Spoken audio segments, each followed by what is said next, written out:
Hi guys! Welcome back to my channel. Magluluto ako ngayon guys ng aming lunch. Magluluto ako ng ginisang sayote. Sasahugan ko lang siya ng tokwa.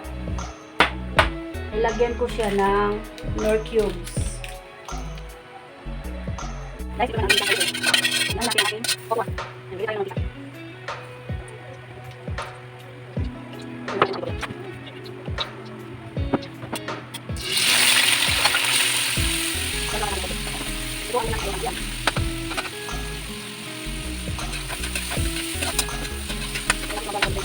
Ayan guys, medyo brown na ang ating tokwa.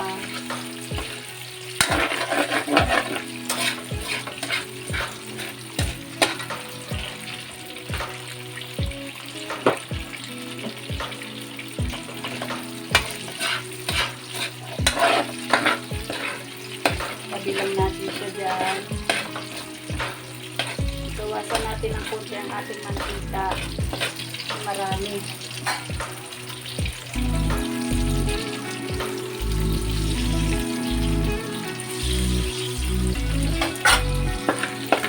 Ilagay na natin ang ating sibuyas.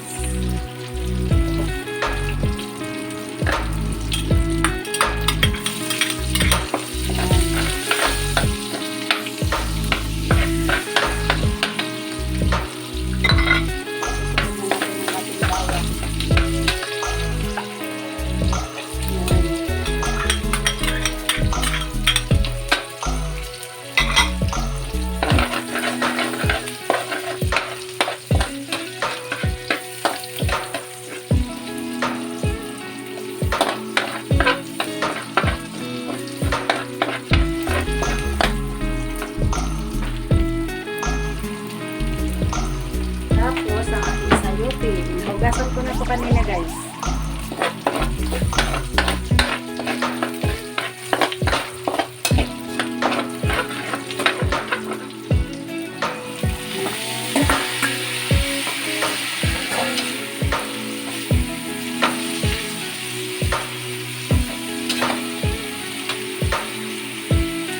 Alam na natin yan.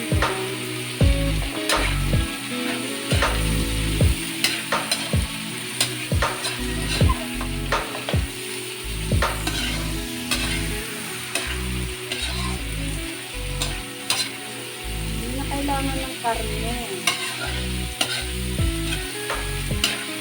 Kung napapansin nyo guys sa mga vlog ko, hindi po ako nagluluto ng karne ng baboy. Kasi guys, hindi kami kumakain ng karne ng baboy guys. Kapag nagluto ako nun, para lang sa vlog, wala namang kakain. Kaya, yun. Po yun.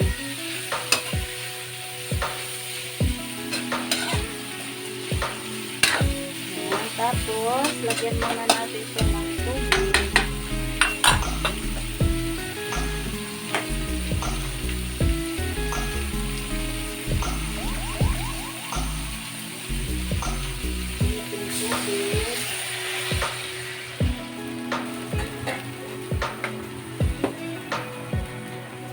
Ating nor cubes, lagay na natin yan.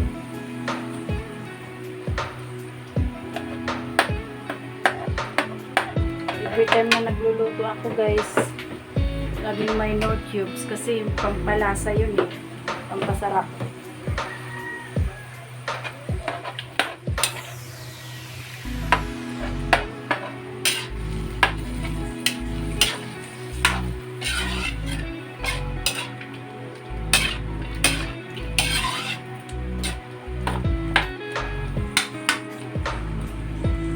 Natin siya.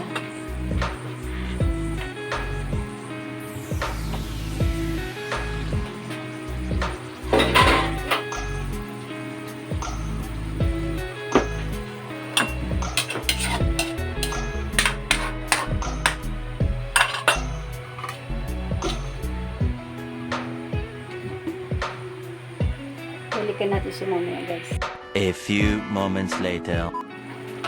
Ayan guys. Guys, nalagyan na natin siya ng asin at bitchin. Tikman natin.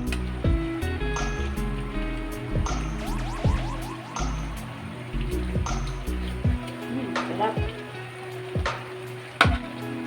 Wala na rin siyang may karne. May sahog na karne dahil sa Knorr cubes, guys.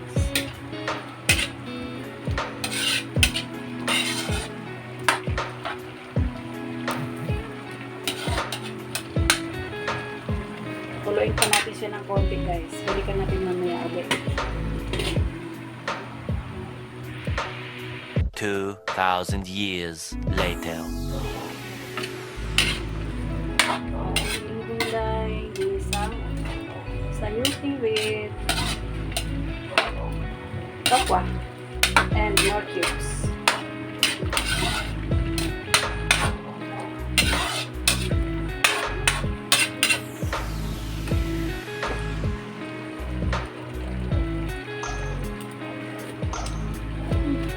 Super. Grabe sarap, guys.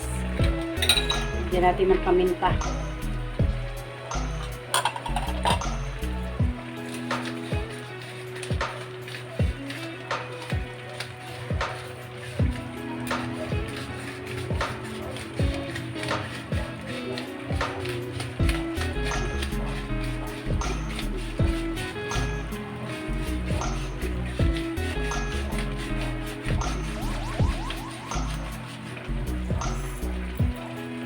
Yan.